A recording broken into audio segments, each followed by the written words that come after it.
Hosana kana nedare guru ya. Hosana kuna Baba.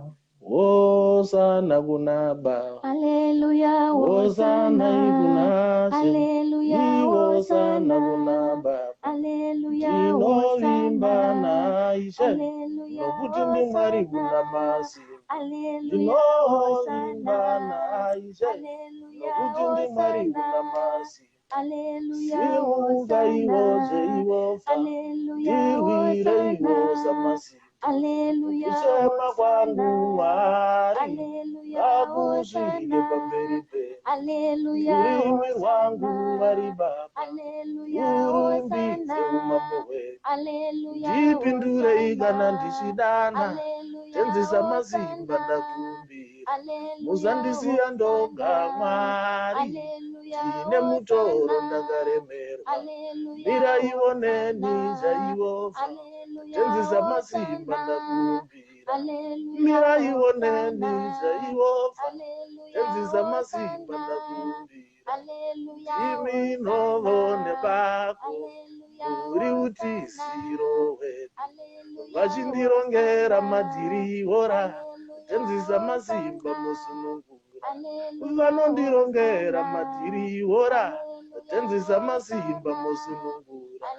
Vachideketera ndife ndirirombe, tenzisa masimba mukomborera. Vanodeketera ndife ndirirombe, tenzisa masimba mukomborera. Vane moyo zvibanda naFarao, havadi ndipindewo mugenani.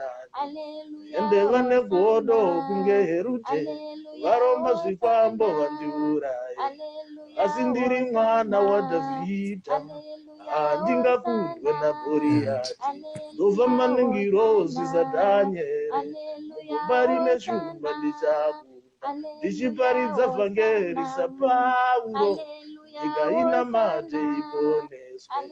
Ndaimba hosana saMiriemu, vatumwa voridza hwamanda vachipembera.